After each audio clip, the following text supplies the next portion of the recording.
And so what about if they're struggling with the sales part? Because I've definitely sometimes, you know, ABM or like you do provide these intent signals, and you kind of touched on it. The sell if it's not the right signal, salespeople lose trust with it. They lose confidence. They Once they get a few leads that marketing has told them are good, or a few accounts that marketing told them are good, and they haven't been good, sales sometimes then doesn't trust any of the future ones. So, what would your advice be to someone who's kind of maybe tried to get down the path, they've maybe lost a bit of trust, and they're trying to kind of bring it back? Like, is it just more of a communication plan then? Is it kind of revisiting and analyzing everything that you've done and kind of relaunching? But like, do you have any good advice there? Yeah, good question.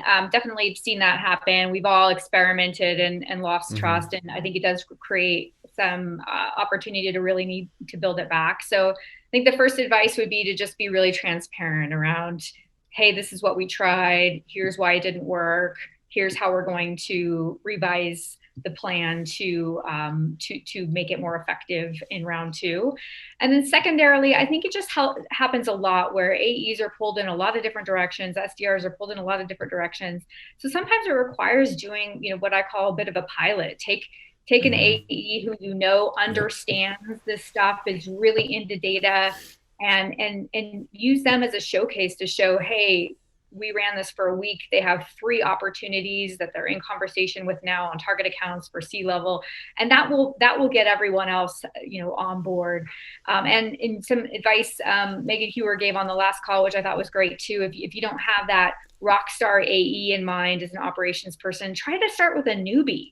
And newbies Mm. have a blank slate. They have no pipeline. They're going to be, really excited if anyone's sort of helping provide some signals for their territory. And that can be a great way of showcasing how you're getting a new AE started in the right direction. I love that. Yeah. Yeah, the pilot. I feel like we talked about We that talked on. about it on our Yeah.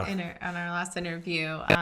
And I think as a skill, I think for marketing ops, we don't find champions enough for our projects. We kind of just roll them out. We expect everyone to adopt them and we kind of leave. And instead, I think what's super important is to find those key champions that you can then prove your results. Because for some of these projects, you're going to have to market them, to the sales team, to the whole organization. And so hearing that straight as like a third party validation from the salesperson to say this has been effective for me is going to make it much more useful, or the adoption from the rest of the team will, definitely go up as they see like, wow, Bobby's kicking ass with this. Oh my God, I need that. I want to see those insights. And so, yeah, I think a newbie is like another example where they don't maybe have those practices that they already do or things that they fall back on. It's like fresh. And so getting them to adopt a new process is going to be easier, maybe less friction there.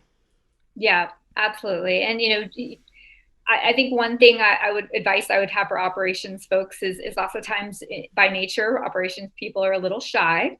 But raise your hand when you have that story and you have that pilot to share. Most teams have some sort of go-to-market alignment meeting that goes on regularly.